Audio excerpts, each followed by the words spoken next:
നമ്മൾ എല്ലാവരും വളരെയധികം പുസ്തകം വായിക്കാൻ ആഗ്രഹമുള്ളവരാണ്. അതേപോലെ തന്നെ ഈ പുസ്തകങ്ങൾ പണ്ടുള്ളവർ മാത്രമല്ല വായിക്കുന്നത്, ഇപ്പോൾ ഉള്ളവരും വളരെയധികം വായിക്കുന്നുണ്ട്. അപ്പോൾ ഇതുപോലെയുള്ള പുസ്തകമേളകൾ നടക്കുന്നത് ഞങ്ങളെപ്പോലുള്ള കുട്ടികൾക്ക് വളരെ നല്ല ഒരവസരമാണ്, അതേപോലെ തന്നെ നല്ലൊരു കാര്യമാണ്. നിങ്ങളെല്ലാവരും സ്റ്റുഡൻസ് അല്ലേ? ഈ പുസ്തകമേള നിങ്ങൾ എങ്ങനെയാണ് നോക്കിക്കാണുന്നത്? കാര്യം ഇപ്പോഴത്തെ ഒരു ജനറേഷൻ എല്ലാവരും മൊബൈലിലും ആ ഒരു രീതിയിലാണ് എല്ലാവരും പോകുന്നത്. പക്ഷേ പുസ്തകം വായിക്കുന്നത് വളരെ കുറവാണ്. പക്ഷേ ഇവിടെ വന്നപ്പോൾ നിരവധി പേർ യങ്സ്റ്റേഴ്സ് അല്ലെങ്കിൽ പുതിയ തലമുറകൾ ഒരുപാട് പേര് ഇവിടെ കാണുകയുണ്ടായി. നിങ്ങളും അതിൻ്റെ ഒരു ഭാഗമായിട്ട് വന്നതാണ്. പുസ്തകങ്ങൾ വായിക്കാൻ എങ്ങനെ ഫീൽ ചെയ്യുന്നു? ഈ ഒരു ബുക്ക് വാങ്ങാൻ കുറച്ചും കൂടി അവസരം കിട്ടുന്നുണ്ട്. ഇപ്പോൾ എല്ലാവരും ഫോണിലാണ്. അപ്പോൾ ഇവിടെ വരുമ്പോൾ നമുക്ക് ബുക്സ് ഇങ്ങനെ കാണുമ്പോൾ അത് വായിക്കാനുള്ളൊരു ഇൻസ്പിറേഷൻ കിട്ടും. മുമ്പ് പുസ്തകം വായിക്കുമായിരുന്നു നേരത്തെയൊക്കെ? കുറച്ച്, പക്ഷെ വലിങ്ങനില്ല, അത്യാവശ്യം വായിക്കും. ഈ ഒരു മേളയിൽ പങ്കെടുത്തപ്പോൾ അതിൻ്റെ ഒരു എങ്ങനെ ഫീൽ ചെയ്തു? ഞങ്ങളിപ്പോൾ ഫസ്റ്റ് ടൈമാണ് വരുന്നത്. കണ്ടപ്പോൾ തന്നെ ബുക്സ് ആണല്ലോ, ബുക്ക് ഫോൺ പോലെ ആവില്ലല്ലോ. ബുക്ക് വായിക്കുമ്പോൾ നമുക്ക് അത്രയും നമ്മുടെ ബ്രെയിൻ അത്രയും വർക്ക് ചെയ്യും, ഫോൺ നോക്കണ പോലെ അല്ല. അപ്പോൾ ഈ ഒരു ജനറേഷന് ഒരു പറ്റിയൊരു പ്രോഗ്രാമായിട്ടാണ്. അഭിപ്രായം പറഞ്ഞാൽ മതി, എങ്ങനെ ഫീൽ ചെയ്യും? എന്താ പറയുക, ഇങ്ങനെ പിടിക്കണം, ഇങ്ങനെ തിരിച്ച് ഓക്കെ. കുറേ ബുക്സൊക്കെ കണ്ടപ്പോൾ നമുക്ക് മേടിക്കാനും വായിക്കാനും തോന്നുന്നുണ്ട്. പിന്നെ നമുക്ക് എല്ലാം അറിഞ്ഞിട്ട് എല്ലാം കാണുമ്പോൾ ഒന്നാമത് വായിക്കാൻ നല്ലോണം തോന്നുന്നുണ്ട്. പിന്നെ ബുക്സൊന്നും അങ്ങനെ വായിക്കല, കുറച്ചൊക്കെ വായിക്കലുള്ളൂ. പക്ഷെ ഇവിടെ വന്നപ്പോൾ വാങ്ങാനും ഒക്കെ തോന്നുന്നുണ്ട്. ഇത് ഭയങ്കര ഒരു യൂസ്ഫുള്ളായിട്ട് തോന്നി. വായനാശീലം വർദ്ധിക്കാനും ഇത് ഭയങ്കര യൂസ്ഫുള്ളാണ്. പിന്നെ എല്ലാവരും നല്ലോണം വായിച്ച് വളരട്ടെ. പുതിയ തലമുറ പുസ്തകം വായിക്കുന്നത് വളരെ കുറവാണ്. എല്ലാവരും കൂടുതലും മൊബൈലിലാണ്. നമുക്ക് എന്താണ് പറയാനുള്ളത് അതിനെക്കുറിച്ച്? ഇങ്ങനൊരു അവസരം നിയമസഭ നമുക്ക് ചെയ്തു തരുമ്പോൾ എല്ലാവർക്കും നല്ല യൂസ്ഫുള്ളാണ് ഇങ്ങനത്തെ ഒരു അവസരം വരുമ്പോൾ. പിന്നെ ഇവിടെയുള്ള എല്ലാവർക്കും വരാനുള്ള ഒരു അവസരം, പിന്നെ എല്ലാവരും ബുക്സൊക്കെ വില കുറച്ച് കൊടുക്കുന്നതുകൊണ്ട് എല്ലാവരും വരുന്നുണ്ട്. ഈ പുതിയ തലമുറ അധികം പുസ്തകം വായിക്കാറില്ല, എല്ലാവരും മൊബൈലിലാണ് കൂടുതലും ഇങ്ങനെ പറയാറുണ്ട്. പക്ഷേ ഇപ്പോൾ ഒരുപാട് പുതിയ തലമുറ ഇവിടെ വരുന്നുണ്ട്, കാണാറുണ്ട്. അതെങ്ങനെ നോക്കിക്കാണുന്നു? എല്ലാവർക്കും അട്രാക്റ്റീവായിട്ടുള്ള ഒരു സ്പേസ് ആയതുകൊണ്ടായിരിക്കും എല്ലാവരും ഇങ്ങോട്ട് വരുന്നത്. പുസ്തകം വായിക്കുന്നത് വളരെ കുറവാണ്, പുതിയ തലമുറ ആയാലും വളരെ കുറവാണ്. അപ്പോൾ എല്ലാവരും മൊബൈലിലാണ്. അപ്പോൾ അങ്ങനെ വെച്ച് നോക്കുമ്പോൾ ഈ പുസ്തകമേള നടത്തുന്നത് പുതിയ തലമുറയ്ക്കും എല്ലാവർക്കും ഒരു പ്രചോദനമല്ലേ? തീർച്ചയായിട്ടും. ഇപ്പോൾ നമ്മളിവിടെ വരുന്ന വ്യക്തികളെ നോക്കിക്കഴിഞ്ഞാൽ തന്നെ പുതുതലമുറയിലുള്ള ഒരുപാട് പേരും തിരിച്ച് പുസ്തകത്തിലേക്ക് വരുന്നത് നമുക്ക് കാണാൻ പറ്റുന്നുണ്ട്. ഒരുപാട് പുതിയ പുസ്തകങ്ങൾ, രാംകോ ആനന്ദി ആയിക്കോട്ടെ, പ്രേമനഗരം, അങ്ങനെ ഒരുപാട് പുതിയ പുസ്തകങ്ങൾ, പുതിയ തരത്തിലുള്ള എഴുത്തുകളിലേക്ക് പുതിയ വ്യക്തികൾ, പുതിയ കുട്ടികൾ, പുതിയ തലമുറ ആകൃഷ്ടരാകുന്നുണ്ട്. ചിലപ്പോൾ എഴുത്തിൻ്റെ ശൈലിയിലെ വരെ മാറ്റം വന്നിട്ടുണ്ട്. നമ്മൾ സിനിമകൾ എടുത്തു കഴിഞ്ഞാൽ സിനിമകളിലൊരു മാറ്റം വന്നിട്ടുണ്ട്. അങ്ങനെ തലമുറയുടെ ഒരു മാറ്റം എഴുത്തിലും വായനയിലും ഒക്കെ വന്നിട്ടുണ്ട്. അതാണ് എനിക്ക് പ്രത്യേകിച്ച് തോന്നിയിരിക്കുന്നത്. പിന്നെ തീർച്ചയായിട്ടും കൂടുതൽ വ്യക്തികൾക്ക് പുസ്തകത്തിൻ്റെ പ്രാധാന്യം എത്തിച്ചേരാൻ ഇത്തരത്തിലുള്ള പല മേളകൾ, അതിപ്പോൾ നിയമസഭ ആയിക്കോട്ടെ, ഇപ്പോൾ മാതൃഭൂമി നടത്തുന്നുണ്ട്, മനോരമ നടത്തുന്നുണ്ട്, അങ്ങനെ പല പബ്ലിഷേഴ്സ് ഇത്തരത്തിലുള്ള പുസ്തകമേളകൾ കേരളത്തിലെ പല സ്ഥലങ്ങൾ, കോഴിക്കോട്, കൊച്ചിയിലും തിരുവനന്തപുരം ഉള്ള പ്രധാനപ്പെട്ട കേന്ദ്രങ്ങൾ നടത്തുന്നുണ്ട്. അത് വീണ്ടും ജനങ്ങളിലേക്ക് പുസ്തകങ്ങളെക്കുറിച്ച് എത്തിക്കാനുള്ളൊരു മാർഗമായി മാറും. പുസ്തകങ്ങൾ പുതിയ തലമുറ വായിക്കുന്നത് വളരെ കുറവാണ്. പക്ഷേ ഇങ്ങനെയുള്ള ഈ പുസ്തകമേളയൊക്കെ പുതിയ തലമുറയ്ക്ക് ഒരു പ്രചോദനമാകും. നമ്മുടെ കാലത്ത് ഈ ബുക്കുകൾ വായന കുറച്ച് കൂടുതലുണ്ടായിരുന്നു. പക്ഷെ ഞാൻ അതാണ് കുട്ടികളെ കൊണ്ടുവന്നത്. അവർക്ക് ഇത്രയും ബുക്ക് കണ്ടപ്പോൾ തന്നെ അതിശയം, ഇത് ആര് വായിക്കും, ആര് വാങ്ങും എന്നൊക്കെയാണ് അവർ ചോദിക്കുന്നത്. ഇത്രയും ബുക്ക് ഇതെന്തും ഇങ്ങനെ ഇരിക്കുന്നത് എന്നൊക്കെയാണ് അവർ ചോദിക്കുന്നത്. ഇതെല്ലാം ഒരാളിൻ്റെ ആണ്, എന്തിനും ഒരേ ബുക്ക് തന്നെ എല്ലായിടത്തും. ഞാൻ പറഞ്ഞാൽ അല്ല, ഇതെല്ലാം വേറെ വേറെ ബുക്കാണ്, ഇതൊക്കെ വായിക്കുമോ, വായിക്കാൻ ആളുണ്ടോ? അപ്പോൾ ഇവരിപ്പോഴും നോക്കുന്നത് ഇവരുടെ കുറച്ച് കാർട്ടൂൺ ബേസ്ഡ് ആയിട്ടുള്ള കുറച്ച് ബുക്സ് ഉണ്ട്, അതാണ് നോക്കിക്കൊണ്ട് ഇപ്പോൾ നടക്കുന്നത്. ഇപ്പോൾ ഈ വരുന്ന പുതിയ തലമുറ അവർക്ക് പുസ്തകം വായന ഇതിനെക്കുറിച്ച് വായിക്കുന്നവരുണ്ട്, ഇല്ലെന്നല്ല, പക്ഷെ വളരെ വളരെ കുറവാണ് പണ്ടത്തെ കാലത്ത് വെച്ചു. അപ്പോൾ കുട്ടികളെ കൊണ്ടുവരുമ്പോൾ അവർക്കൊരു പുതിയ അനുഭവമാണ്. മക്കൾ എന്ത് പറയുന്നു?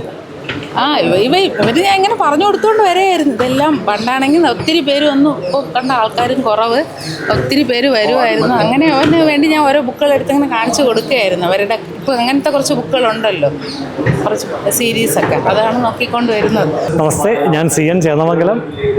നിയമസഭ അന്താരാഷ്ട്ര പുസ്തകമേളയിൽ ഞാൻ വളരെ അഭിമാനത്തോടു കൂടിയാണ് നിൽക്കുന്നത്. പ്രത്യേകിച്ചും എൻ്റെ അമ്മ മരിച്ചിട്ട് ഇന്ന് 8ാം നാളാണ്.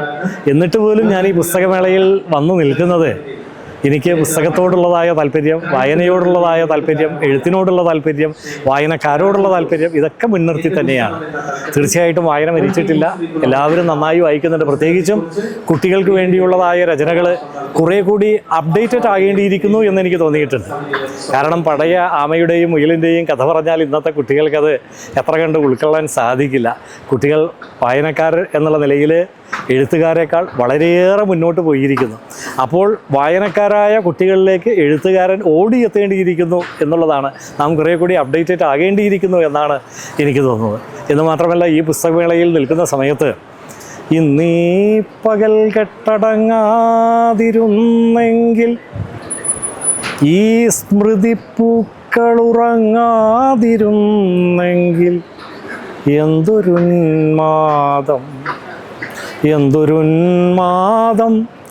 എനിക്ക് എൻ നിറം വാർന്ന ചിന്തകൾക്കാഹ്ലാദഘോഷം. ഇന്നീ പകൽ കെട്ടടങ്ങാതിരുന്നെങ്കിൽ. ഒരു എഴുത്തുകാരൻ എന്നുള്ള നിലയ്ക്ക് ഈ പകൽ കെട്ടടങ്ങാതിരിക്കട്ടെ, വായന നിരന്തരം നടന്നുകൊണ്ടിരിക്കട്ടെ, കുട്ടികൾ ധാരാളമായിട്ട് പുസ്തകങ്ങൾ വായിക്കട്ടെ. എൻ്റെ പുസ്തകങ്ങളിലൂടെ പ്രത്യേകിച്ചും ഞാനിപ്പോൾ ഇവിടെ കൊണ്ടുവന്നിരിക്കുന്ന പുസ്തകം എൻ്റെ റിയൽ ഹീറോസ് എന്നുള്ള പുസ്തകമാണ്. ആ റിയൽ ഹീറോസ് എന്ന് പറയുന്നത് വിദ്യാർത്ഥി ജീവിതത്തിൽ ഒരു വിദ്യാർത്ഥി എങ്ങനെ ഒരു റിയൽ ഹീറോ ആയി മാറാം, ആൻറ്റി നാർക്കോട്ടിക് ആയിട്ടുള്ള ചിന്തകൾ കുട്ടികളിൽ എങ്ങനെ വളർത്തിയെടുക്കാം എന്നുള്ളതിനെക്കുറിച്ചൊക്കെ സൂചിപ്പിക്കുന്ന ഒരു പുസ്തകമാണ്. ഏതായാലും ഈ ഒരു അവസരം ലഭിച്ചതിൽ എനിക്ക് സന്തോഷം. പുതിയ തലമുറ ഇതിൽ നിന്നൊക്കെ വിട്ടു നിൽക്കുകയാണോ? പുതിയ തലമുറകൾ ഇതിൽ നിന്നൊക്കെ? ഒരിക്കലുമില്ല. പുതിയ തലമുറ ഒരിക്കലും വായനയിൽ നിന്ന് വിട്ടുപോയിട്ടില്ല. വിട്ടുപോയിട്ടുണ്ടെങ്കിൽ ഇത്രയധികം പുസ്തകങ്ങൾ വിറ്റഴിക്കപ്പെടുമായിരുന്നില്ല. എന്ന് മാത്രമല്ല, പുസ്തകങ്ങൾ വായിച്ച് കുട്ടികൾ പോലും, ചെറിയ കുട്ടികൾ പോലും പുസ്തകങ്ങളെക്കുറിച്ചുള്ള റിവ്യൂ നടത്തുന്നുണ്ട്. നമ്മളെ വായിക്കുകയും അതുമാത്രമല്ല ആ പുസ്തകത്തെക്കുറിച്ചുള്ളതായ കുട്ടികളുടെ അഭിപ്രായങ്ങൾ നമ്മളെ അറിയിക്കുകയും പല മാധ്യമങ്ങളിലൂടെയും അവർ അത് പ്രചരിപ്പിക്കുകയും ചെയ്യുന്നുണ്ട്. ഒരിക്കലും വായന മരിച്ചു എന്ന് പറയാൻ സാധിക്കില്ല. എന്നിരുന്നാലും കുട്ടികളിൽ ഇപ്പോൾ ഫോണിൻ്റെ ഉപയോഗം, അങ്ങനെയുള്ളതായ ഉപയോഗങ്ങൾ ഒരല്പം വർദ്ധിച്ചിട്ടുണ്ട്. അത് കുറയ്ക്കണം എന്നുള്ളൊരു അഭിപ്രായം തന്നെയാണ് എനിക്ക് നിലവിലുമുള്ളത്. എന്നിരുന്നാലും അതിലേക്ക് വേണ്ടുന്നതായ സന്ദേശങ്ങളും എൻ്റെ കഥാപാത്രങ്ങളിലൂടെ എനിക്ക് നൽകാൻ സാധിച്ചിട്ടുണ്ട്. പുസ്തകമേള ഇതുപോലെ പങ്കെടുക്കാറുണ്ടോ? പുസ്തകമൊക്കെ വായിക്കാറുണ്ടോ? കാലിക്കറ്റ് ഫെസ്റ്റ് ഉണ്ടായിരുന്നു, ആ ടൈമിൽ അവിടെ ഉണ്ടായിരുന്നു.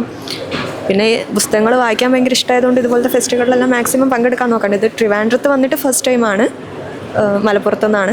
ട്രിവാൻഡ്രം ഫസ്റ്റ് ടൈമാണ് വരുന്നത്. ആൻഡ് ഇവിടെ ഇങ്ങനെ ഒരു അവസരം കിട്ടിയത് ഭയങ്കര ഹാപ്പിയാണ്. ഇപ്പോഴത്തെ ഈ പുതിയ തലമുറകൾ കൂടുതലും മൊബൈലിലാണ്. അപ്പം പണ്ടത്തെ പോലെ വായിക്കുന്ന പോലെ പുസ്തകം വായിക്കാറില്ല എന്നൊക്കെ ഒരു ഇതുണ്ട്. അപ്പം അവർക്കൊരു പ്രചോദനമാണോ ഇത്? തീർച്ചയായിട്ടും പ്രചോദനമാണ്. കാരണം നമ്മൾ ഞാനെപ്പോഴും പ്രിഫർ ചെയ്യുന്നത് ഇ ബുക്സിനേക്കാളും കൂടുതൽ ഇതുപോലെ ബുക്സാണ് പ്രിഫർ ചെയ്യുന്നത്. പിന്നെ ചില ആളുകളുടെ കംഫർട്ട്നെസ് അനുസരിച്ച് ഉണ്ടാവും എല്ലാം. ആൻഡ് ഞാൻ പേഴ്സണലി പ്രിഫർ ചെയ്യുന്നത് ഇങ്ങനെയാണ്. ഞാൻ മാക്സിമം എല്ലാ ബുക്ക് ഫെസ്റ്റും പോകാറുണ്ട്. കാരണം ഭയങ്കര സ്റ്റോറീസ് ആയാലും ഭയങ്കര നോവൽസൊക്കെ വായിക്കാൻ ഭയങ്കര താല്പര്യം. അപ്പം മാക്സിമം പങ്കെടുക്കാൻ നോക്കാറുണ്ട്. അത്ര ഈ പുതിയ തലമുറ ഈ വായനാശീലത്തിൽ നിന്ന് മാറിയിട്ടുണ്ട്. കാര്യം ഫോണിൻ്റെ അമിതമായ ഉപയോഗം കാരണം പണ്ടത്തെ പോലെ ആ ഒരു പുതിയ തലമുറകൾ ഇതിൽ നിന്ന് വായനയിൽ നിന്ന് മാറി നിൽക്കുകയാണോ? അങ്ങനെ ആയിരുന്നു, പൂർണ്ണമായിട്ടും മാറിയിരുന്നു.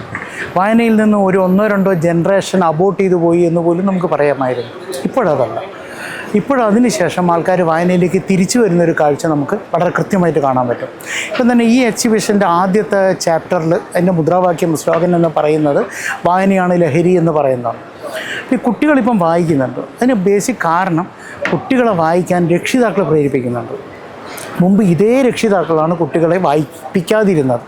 അവർ ഗണിതം വായിച്ചാൽ മതി, അതല്ലെങ്കിൽ സയൻസ് വായിച്ചാൽ മതി, PSC ടെസ്റ്റ് എഴുതിയാൽ മതി എന്ന് പറഞ്ഞിട്ട് അവർ മറ്റ് രാജ്യങ്ങളിലേക്കൊക്കെ പോവുകയും അവർ തിരിച്ചു വരാതിരിക്കുകയും ചെയ്യുന്നു. ചില ആൾക്കാരാണെങ്കിൽ അമ്പലത്തിലൊക്കെ കൊണ്ടുപോയി നടതള്ളുന്ന അവസ്ഥയിലേക്ക് വരെ എത്തുന്നു. കുട്ടികളല്ലാതെ, മനുഷ്യന്മാരല്ലാതെ മറ്റെന്തോ ആയി വളരുന്ന ഒരവസ്ഥ പോലും ഉണ്ടായി. ഇതിൻ്റെ ഒരു ഷോക്ക് സത്യത്തിൽ ഈ നമ്മുടെ സമൂഹത്തിനുണ്ട്. ഇതെന്തുകൊണ്ട് സംഭവിച്ചു എന്നുള്ളത്. അപ്പോൾ ആ ഒരു അവസ്ഥയിൽ നിന്ന് കുട്ടികളെ വായിപ്പിക്കുകയും കുട്ടികളെ വായനയിൽ ഗൗരവമായിട്ട് എത്തിക്കുകയും ചെയ്യാനുള്ള ഒരവസ്ഥ രക്ഷിതാക്കളുടെ ഭാഗത്തുനിന്നുണ്ട്. അതുകൊണ്ട് വന്ന മാറ്റമാണ്. അതോടൊപ്പം സർക്കാർ ഇപ്പോൾ SSK ആണെങ്കിലും സർവശിക്ഷ കേന്ദ്രയാണെങ്കിലും ഇപ്പോൾ നമ്മുടെ ഇതേമാതിരിയുള്ള എക്സിബിഷനുകളാണെങ്കിലും നിയമസഭയും ഒക്കെ അതിന് ഊന്നൽ കൊടുക്കുന്നുണ്ട്. ഇതിവിടെ മാത്രമൊന്നുമല്ല, UAE ഞങ്ങൾ ഷാർജ അന്താരാഷ്ട്ര പുസ്തകോത്സവത്തിനൊക്കെ പോകുമ്പം അങ്ങനെയുള്ള പലയിടങ്ങളിലും ഇതേ മാറ്റമുണ്ട്. കുട്ടികളെ വായിപ്പിക്കാനുള്ളൊരു ശ്രമമുണ്ട്. കുട്ടികൾ വളരെ ക്രിയേറ്റീവായിട്ട് മാറുന്നുമുണ്ട്. ഒരു കാര്യം കൂടി പറഞ്ഞു കഴിഞ്ഞാൽ, എന്തിനാണ് ഈ വായിക്കുന്നതും എഴുതുന്നതും എന്നുള്ള ചോദ്യം കഥ എഴുതാൻ വേണ്ടി മാത്രമൊന്നാണ്. ഇപ്പം ഞാനൊരു അഡ്വക്കേറ്റാണ്. നന്നായി ഡ്രാഫ്റ്റ് ചെയ്യപ്പെട്ട ഒരു കേസ് പകുതി ജയിച്ചു എന്നാണ് ഞങ്ങളോട് ആദ്യം പറയുന്നത്. നന്നായി ഡ്രാഫ്റ്റ് ചെയ്യപ്പെട്ട അവിടെ എഴുതാൻ അറിയണം അല്ലേ? നിങ്ങളൊരു അഡ്വർടൈസ്മെൻറ്റ് കമ്പനിയിൽ വർക്ക് ചെയ്യുന്നു. ആ കമ്പനിയിൽ വർക്ക് ചെയ്യുകയാണെങ്കിൽ കോപ്പി റൈറ്റർ എന്നുള്ള രീതിയിൽ നമുക്ക് ഈ ജേർണലിസവും ഇതുമൊക്കെ വല്ലാതെ ഗുണം ചെയ്യും. ഇതേമാതിരി പബ്ലിക് റിലേഷൻ ഇതിലൊക്കെ നമുക്ക് നന്നായി എഴുതുവാൻ വേണ്ടി കഴിയുന്നു എന്നുള്ളത് തന്നെയാണ് ഈ വായനയും ഒക്കെ നമ്മളെ എത്തിക്കുന്ന ഒരു പോയിൻ്റ് എന്ന് പറയുന്നത്.